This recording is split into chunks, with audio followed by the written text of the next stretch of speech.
Busquen la palabra de Dios, el libro de los Hechos, capítulo 7. En un momento leeremos desde el verso 48. Pero antes quisiera preguntarle, ¿encuentra difícil algunas veces el imaginarse a Dios y que Dios esté con usted? ¿Piensa a Dios como estando en el cielo, mirando a través de las nubes y moviendo las cosas aquí en la tierra como las piezas movidas por un jugador de ajedrez? Algunas personas conciben a Dios de esa manera. Por ejemplo, dicen, cuando oro mi oración no pasa del tumbado.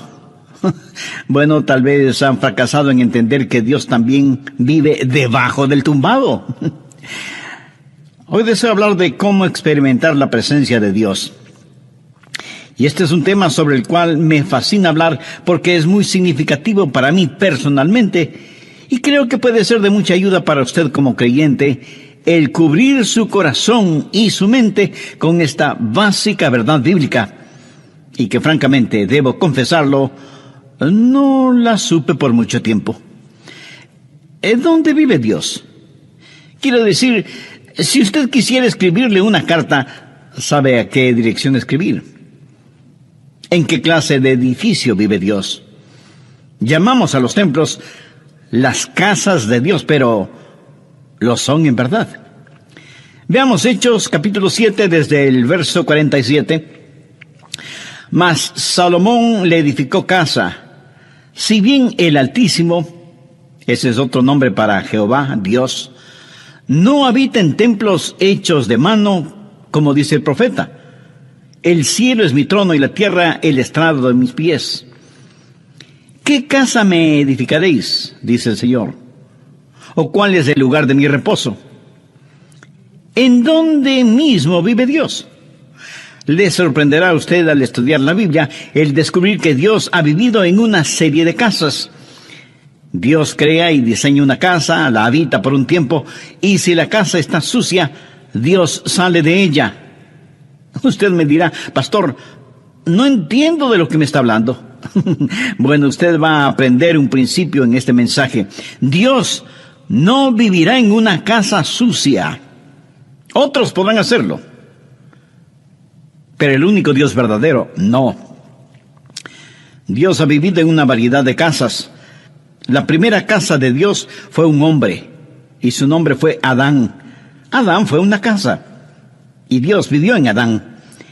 En Génesis 2:7, la Biblia dice, entonces Jehová Dios formó al hombre del polvo de la tierra, y sopló en su nariz aliento de vida, y fue el hombre un ser viviente. Ahí tiene usted la primera casa diseñada por Dios. En el transcurso de este mensaje haré énfasis en 4 palabras: diseño, deshonra, desolación y destrucción. Y grabe bien esto en su mente. Y si usted descubre verdades en este estudio bíblico, será increíblemente bendecido y recibirá sobreabundante ayuda para su vida.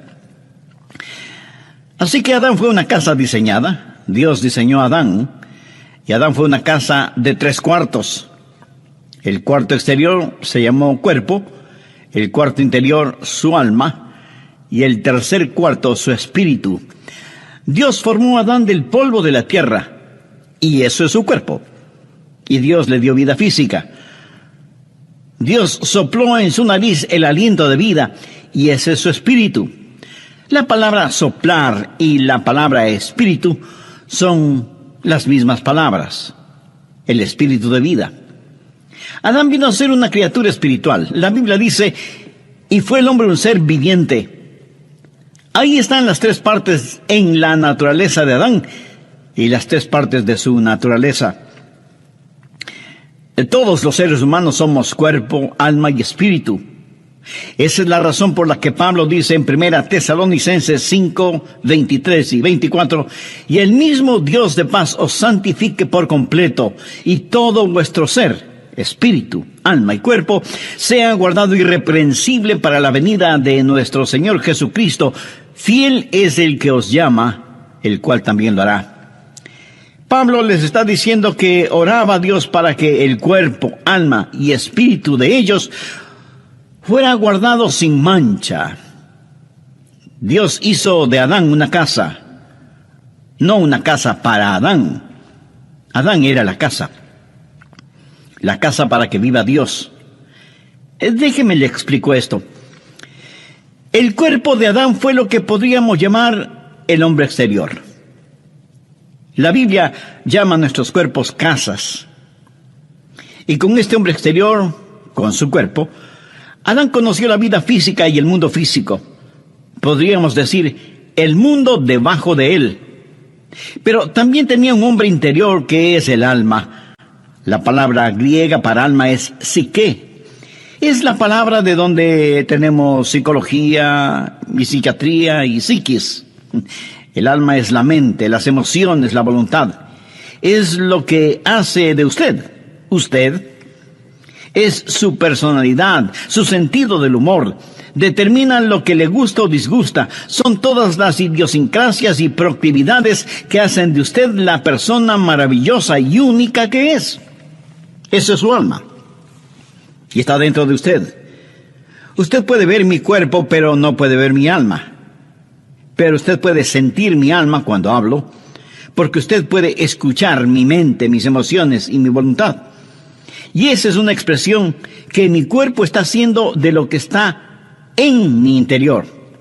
Así que con su cuerpo físico tiene vida y conoce el mundo debajo de usted. Con su alma tiene vida psicológica, conoce el mundo alrededor suyo y el mundo dentro de usted. ¿Pero qué de su espíritu? Yo solía pensar que alma y espíritu eran básicamente la misma cosa, pero es que no había leído la Biblia cuidadosamente. Porque en Hebreos 4:12 dice, porque la palabra de Dios es viva y eficaz, y más cortante que toda espada de dos filos, y penetra hasta partir el alma y el espíritu. Ahora, recuerde lo que dice 1 Tesalonicenses 5:23. Y todo vuestro ser, espíritu, alma y cuerpo, sea guardado irreprensible. ¿Lo ve? Su espíritu es diferente de su alma. Ambos son invisibles y son inseparables, pero no son idénticos. Con mi cuerpo tengo vida física y conozco el mundo físico, el mundo debajo de mí. Con mi alma tengo vida psicológica y conozco el mundo social, el mundo que me rodea. Pero con mi espíritu tengo vida espiritual y conozco el mundo que está por encima de mí. ¿Se da cuenta? Fuimos creados para relacionarnos con tres mundos, el mundo físico, el social y el espiritual. Conozco el mundo que está debajo de mí, el mundo que está alrededor mío, y con mi espíritu conozco el mundo que está encima de mí. En Juan 4:24 leemos, Dios es espíritu, y los que le adoran en espíritu y en verdad es necesario que le adoren en espíritu y en verdad. Y en Romanos 8:16 Pablo dice, el Espíritu mismo da testimonio a nuestro espíritu de que somos hijos de Dios. En el libro de Génesis, cuando habla de criaturas vivientes, literalmente dice almas vivientes. Si usted tiene un perro, ese perro tiene una mente, una emoción y una voluntad, pero no tiene espíritu. Un perro no puede orar. Un perro no puede adorar. Un perro no conoce a Dios. Puede mover su cola y hacer piruetas, pero no conoce a Dios. Y las flores, hermosas como son, tienen un cuerpo, pero no tienen alma. Los animales tienen cuerpo y alma, pero no tienen espíritu. Solo el hombre, hecho a la imagen de Dios, tiene espíritu. Adán fue una casa de 3 habitaciones, y a Dios le gusta eso. El cuarto exterior fue su cuerpo, el cuarto interno fue su alma, pero en el cuarto más privado es en donde Dios habita. Dios dice que habitará con aquel que es humilde y contrito de espíritu. El espíritu humano es el lugar en donde habita el Espíritu Santo. Cuando la Biblia dice que Dios caminaba con Adán en el jardín del Edén, ¿cómo caminaba Dios con Adán?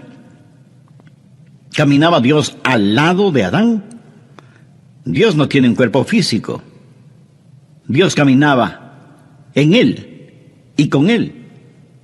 Adán era la casa de Dios y Dios vivía en Adán y él caminaba y hablaba con Adán. Dios es un Dios trino, Dios el Padre, Dios el Hijo y Dios el Espíritu Santo. Y todo lo que Dios hace representa la Trinidad de Dios. Por ejemplo, el espacio. ¿Qué es el espacio? Altura, anchura y profundidad. La altura no es la anchura y la anchura no es la profundidad, pero todas son parte de lo mismo. Usted puede identificar cada una de ellas, pero no puede separar ninguna de ellas. Y así es Dios. Dios es Padre, Hijo y Espíritu Santo. Ahora, el Padre no es el Hijo, y el Hijo no es el Espíritu Santo, y el Espíritu Santo no es el Padre. Y sin embargo, todos son uno, no son idénticos, pero sí son inseparables, y son Dios. Otro ejemplo, el tiempo. El tiempo es pasado, presente y futuro. El pasado no es el presente, y el presente no es el futuro, y el futuro no es el pasado. Y aunque el tiempo es uno, cada una de sus partes es fácilmente identificable. Cada cosa que Dios ha hecho refleja la Trinidad de Dios, espacio y tiempo y hombre. Usted fue creado para hacer una casa en la cual Dios viva. Adán fue la primera casa de Dios, la casa primordial, la casa diseñada por Dios mismo. Pero esa casa diseñada se volvió una casa deshonrada. Dios le dio a Adán una advertencia, no una amenaza, sino una advertencia.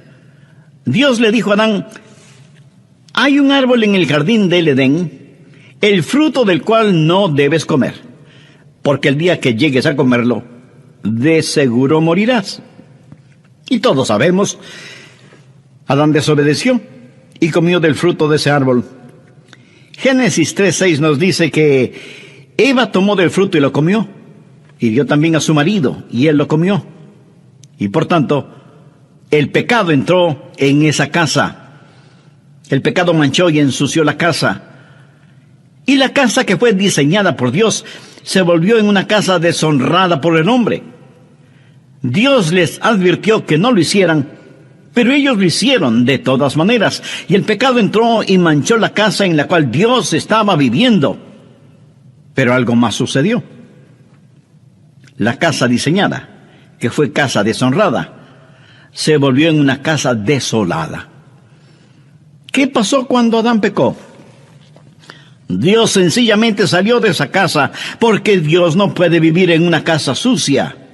Dios le había advertido a Adán: el día que comas del fruto prohibido, de seguro morirás. ¿Alguna vez se ha preguntado qué es la muerte? La muerte no es la separación del alma y del cuerpo. Si yo tuviera un masivo ataque al corazón ahora mismo, y vinieran los doctores y me examinaran tratando de encontrar mis signos vitales y finalmente diagnostican: está muerto, estarían diciendo una mentira, porque yo no puedo morir. Porque Jesús dijo: el que cree en mí, aunque esté muerto, vivirá. Y yo creo en Jesús. Yo no puedo morir. Usted está escuchando a un hombre que jamás morirá. Todo lo que haré será simplemente cambiarme de casa. Mi verdadero yo se irá al cielo. Pablo lo dijo claramente: ausentes del cuerpo y presentes en el Señor. La muerte no es la separación del alma y del cuerpo. La muerte es la separación de nuestro espíritu de Dios. ¿Lo comprende? Eso es la muerte. Dios le dijo a Adán que el día que comiera del fruto prohibido moriría. Bueno, si usted lee cuidadosamente su Biblia, sabrá que Adán vivió más de 900 años. Sin embargo, Dios le dijo: ese día morirás. Es obvio que Adán no murió físicamente. Adán murió espiritualmente. Y cuando él murió físicamente, 900 años más tarde, su muerte espiritual lo alcanzó y murió físicamente. Déjeme decirle cómo murió Adán, y quiero que lo recuerde porque es muy importante. Adán murió inmediatamente en su espíritu, progresivamente en su alma y finalmente en su cuerpo. Lo que literalmente Dios le dijo a Adán fue: muriendo, morirás. Esto habla de un proceso. Adán murió inmediatamente en su espíritu, progresivamente en su alma y finalmente en su cuerpo. Tenemos un ramo de flores recién cortadas y decimos, no son hermosas, son naturales. Mi amigo, no son naturales, son flores muertas. Desde el instante en que las cortó, dejaron de ser naturales, porque han sido separadas de su fuente de vida. En la Navidad usted dice, vamos a tener un árbol natural. Y va y compra un árbol que ha sido cortado. Perdóneme, pero ese árbol no es un árbol natural. Puede parecer natural, pero en realidad está muerto. ¿Y cuándo murió? El momento que fue cortado de su fuente de vida, de su savia, de sus raíces. Y usted puede traer ese árbol a su casa y decorarlo y ponerle luces, y lucirá muy bonito. Exactamente como las personas muertas que se adornan exteriormente para ir a la iglesia los domingos. Lucen vivas, pero están muertas. ¿Y por qué están muertas? Porque están cortadas, separadas de la fuente de la vida. Unos días más tarde, el árbol comienza a secarse y a evidenciar que está totalmente muerto. Una casa diseñada, una casa deshonrada, una casa desolada. ¿Por qué? Sencillamente porque Dios salió de esa casa. ¿Qué significa el estar perdido? Usted no tiene que ser un ladrón o un asesino, adúltero o blasfemo para estar perdido. Todo lo que tiene que hacer es no tener a Dios en su vida. En Juan 1:4 leemos, en Él estaba la vida, y la vida era la luz de los hombres. Así que cuando el Señor salió de su casa, la vida salió con Él. Y cuando la vida salió, la luz se disipó. ¿Dónde habitaba Dios en Adán? Dios habitaba en el espíritu de Adán. Ahora, cuando Dios salió del espíritu de Adán, ¿qué sucedió? ¿Quién era el siguiente en la línea de mando? El alma. ¿Y qué es el alma? La mente, las emociones y la voluntad. Adán dejó de ser un hombre espiritual y ahora lo que le motiva no es el Espíritu de Dios. Ya no es guiado por el Espíritu de Dios, está guiado por su mente, sus emociones y su voluntad. Y déjeme decirle que la mayoría de los seres humanos opera bajo ese principio: mente, emociones y voluntad. Sus mentes dicen, creo que debo hacer esto. Sus emociones dicen, siento como que quiero hacer esto. Y su voluntad dice, haré esto. Esa es la manera en que se opera. No son guiados por el Espíritu de Dios. Romanos 8:14 dice, porque todos los que son guiados por el Espíritu de Dios, estos son hijos de Dios. Amiga, amigo, ¿está usted actualmente experimentando la presencia de Dios en su vida? ¿No? ¿Y por qué no? ¿No le gustaría ser la casa en la cual Dios vive? Entonces debe hacer una decisión espiritual ahora mismo. Y la puede hacer mediante una sencilla oración. Querido Dios, deseo tener el privilegio de ser tu casa. Sé que no estoy limpio como para pedirte esto, porque mis pecados me han ensuciado y me han manchado. Perdóname y ayúdame. Señor Jesús, tú derramaste tu preciosa sangre en el Calvario para salvarme y limpiarme. Y este momento te recibo con toda fe, como mi Salvador y mi Señor. Haz de mi vida tu casa. Límpiala con tu presencia y santifícala con tu Espíritu Santo. Lo pido en tu precioso nombre. Amén.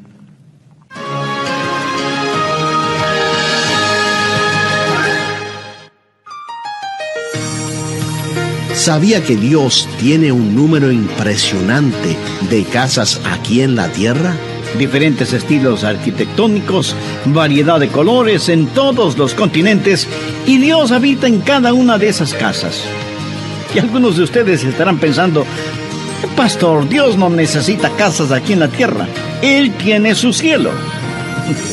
Mi amigo, cada genuino creyente sobre la faz de esta tierra es una casa en la cual Dios habita por medio de su Espíritu Santo. Es cierto que a veces ensuciamos nuestra casa y Dios la limpiará, pero no saldrá de ella porque a Él le place vivir no solo con sus hijos, sino en sus hijos. Y Él, a través de su Espíritu Santo, va perfeccionando nuestra vida cristiana cada día. La Biblia habla del espíritu del hombre hecho perfecto. Y de eso, precisamente, quiero hablarle. Es muy grato el volver a estar con ustedes. Bienvenidos a El Amor que Vale. ¿Cuál fue la casa perfecta de Dios? ¿Qué es lo que el templo nos enseña? El doctor Adrian Rogers, en la voz del pastor Lenín de Llanón, nos entrega la conclusión de su mensaje, cómo experimentar la presencia de Dios. Recuerde que estamos estudiando acerca de una casa diseñada, deshonrada, desolada y destruida. Adán fue la casa que Dios construyó en primer lugar, y porque Adán la manchó con el pecado, Dios tuvo que salirse de ella. Entonces Dios construyó otra casa, el templo o tabernáculo. Estas fueron diferentes formas de la misma clase de estructura, y Salomón construyó un magnífico templo, que fue también una casa de 3 habitaciones. Si usted no toma en cuenta todos los adornos y decoraciones, el tabernáculo y el templo estaban constituidos básicamente por 3 habitaciones: el patio exterior, el patio interior y el lugar santísimo. El patio exterior, que era el lugar de los sacrificios, donde estaba el altar de bronce, representa su cuerpo, el hombre exterior, porque debemos presentar nuestros cuerpos como sacrificios vivos. La siguiente habitación, el patio interior, representa su alma, porque es donde la gente se encuentra y tiene compañerismo, y se conocen unos con otros y adoran a Dios. Pero había una tercera habitación, conocida como el lugar santísimo. ¿Y qué había en ese lugar santísimo? La Shekinah, la gloria del Señor. Dios habitaba ahí entre los querubines que cubrían el propiciatorio en el arca, y la gloria de Dios inundaba ese cuarto. Dios estaba allí, en el lugar santísimo. El patio exterior, el patio interior y el lugar santísimo. Esta también fue una casa diseñada por Dios. Dios le dijo a Salomón, cuando construyó el templo: «Constrúyelo de acuerdo al diseño que te he dado». No es que ellos simplemente lo pensaron. Dios fue el arquitecto de ese edificio. Dios lo diseñó para que tenga 3 habitaciones, porque todo lo que Dios hace refleja a la Trinidad. Pero no solo fue una casa diseñada, sino también una casa deshonrada. Recuerda lo que Jesús dijo cuando estuvo en el templo y vio a los mercaderes y cambiadores de monedas allí. Recuerda cómo Él, movido con ira santa, actuó. Recuerda lo que Jesús dijo: escrito está, mi casa, casa de oración será llamada, mas vosotros la habéis hecho cueva de ladrones. Una casa diseñada, una casa deshonrada y una casa desolada. Porque Dios no vive en una casa sucia. ¿Qué es lo que hizo Dios? Dios sencillamente se salió. En Mateo 23:38 Jesús dijo: «He aquí vuestra casa os es dejada desierta». Note que en Mateo 21:13 Jesús dijo: «mi casa».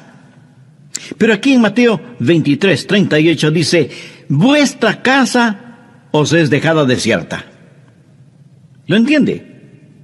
Era la casa de Dios, pero Él salió de allí diciendo: pueden quedarse con ella, es su casa. Y ellos continuaron adorando en ella, y continuaron ofreciendo sus sacrificios y quemando sus inciensos, y siguieron cantando sus canciones y diciendo sus oraciones.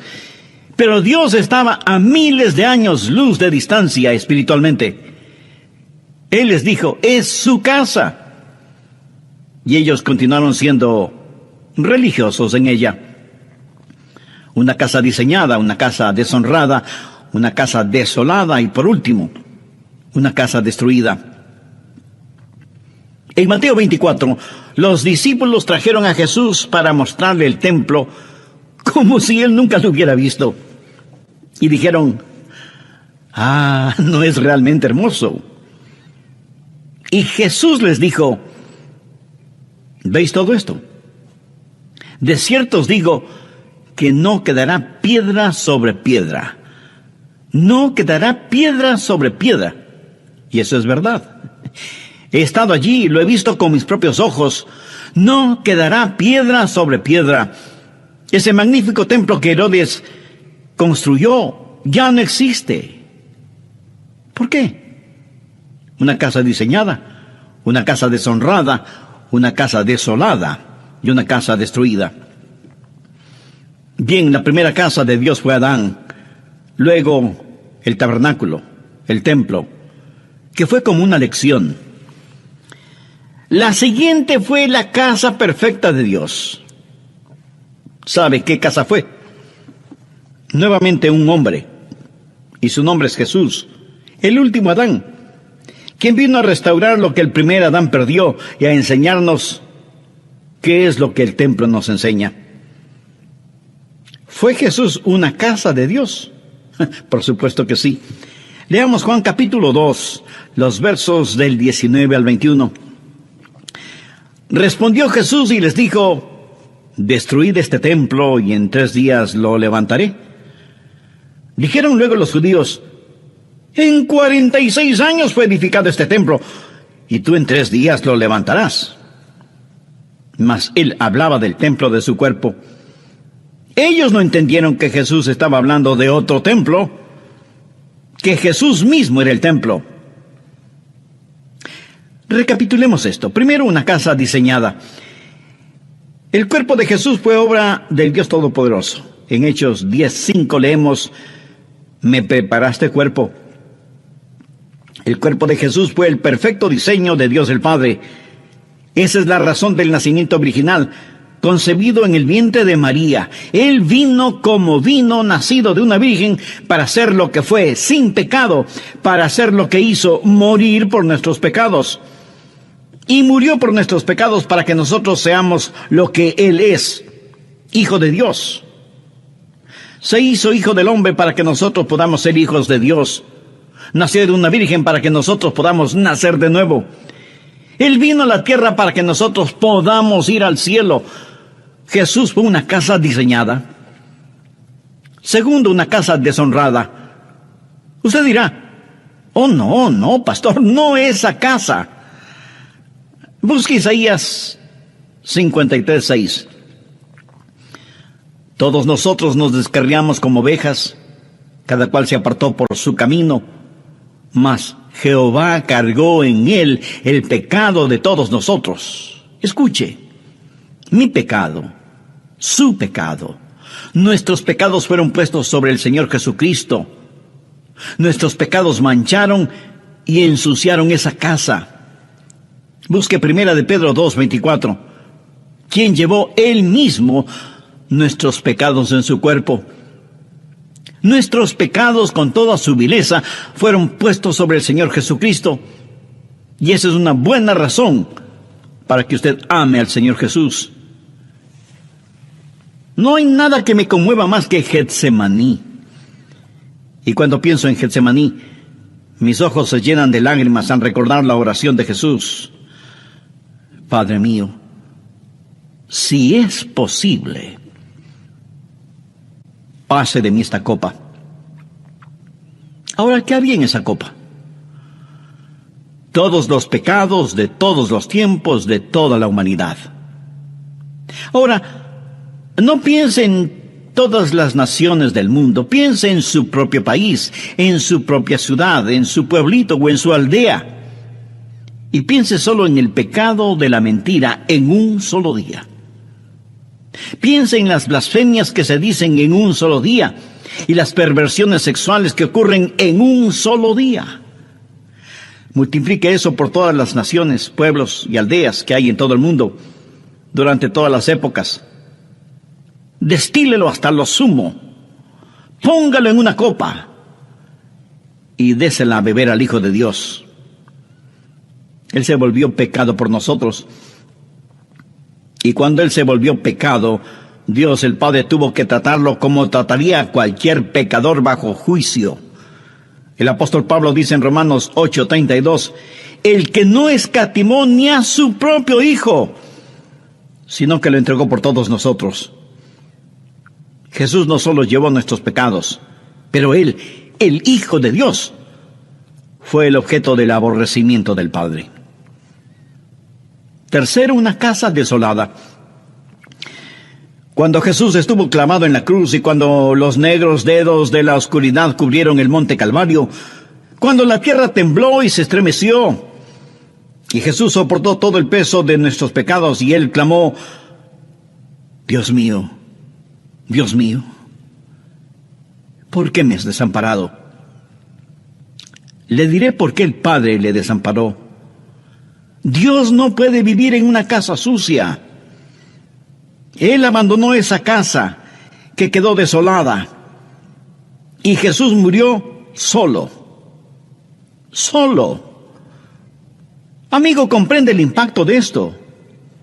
Jesús no contó con el consuelo de su Padre. Jesús murió solo.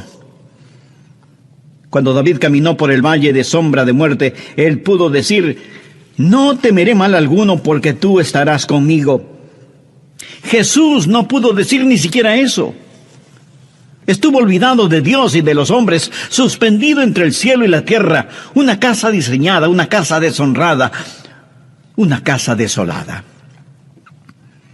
Cuarto, una casa destruida. Jesús supo lo que le iba a pasar. Esa es la razón por la que dijo en Juan 2:19: destruid este templo, y en 3 días lo levantaré. Sabía que iba a ser destruido, porque sabía cómo Dios, su Padre, trabaja.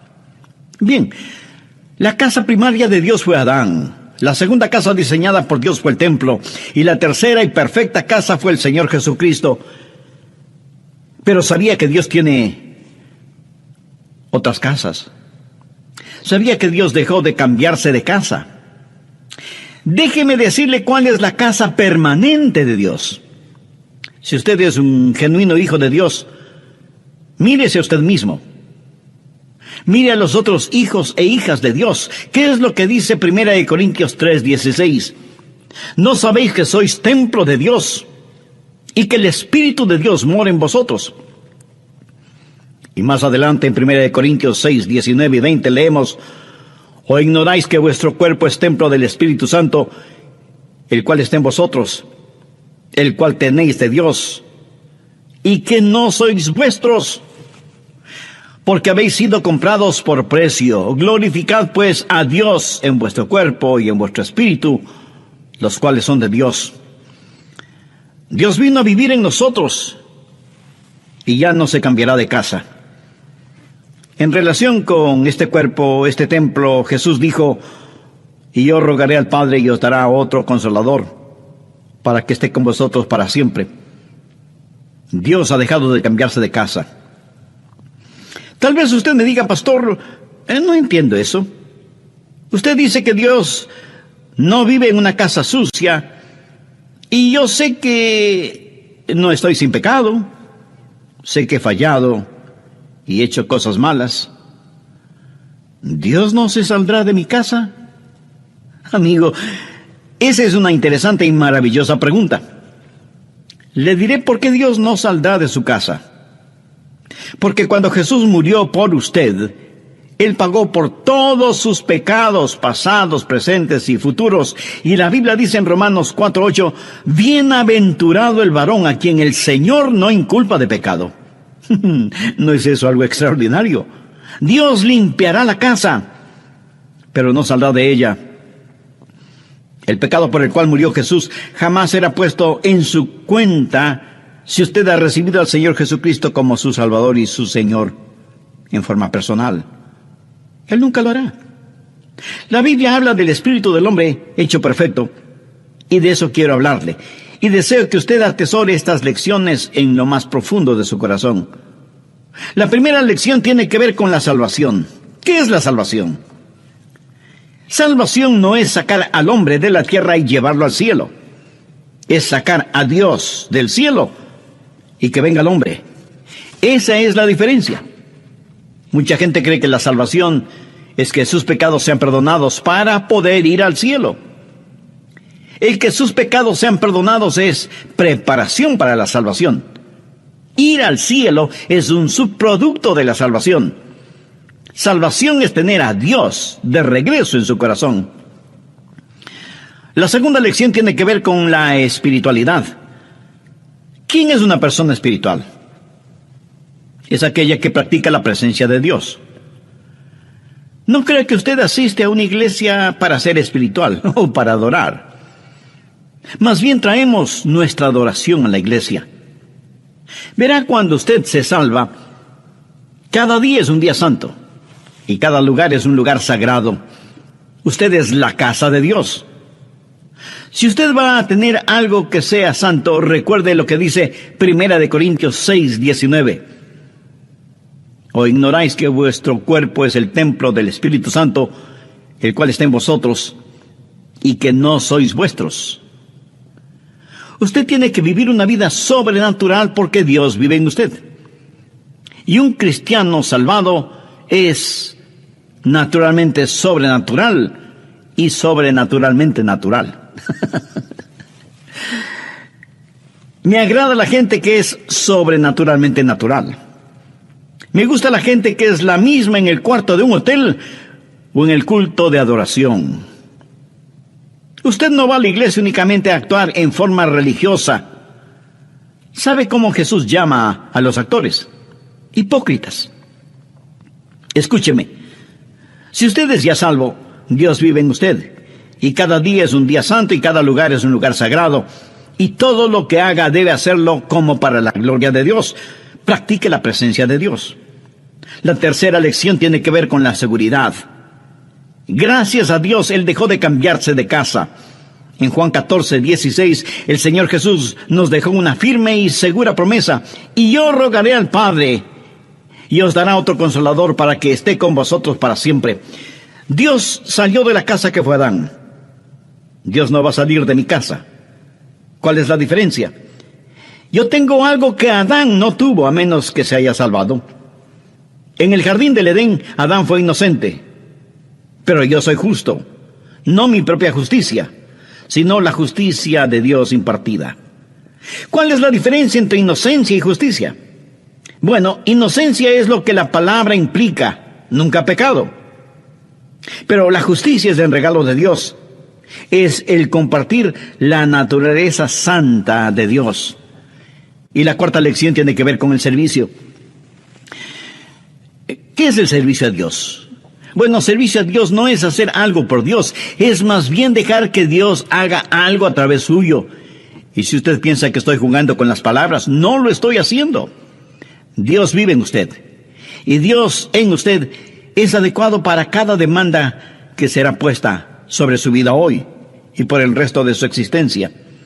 Y la próxima vez que usted necesite amor, no diga, Señor, dame amor. Diga, tu amor, Señor.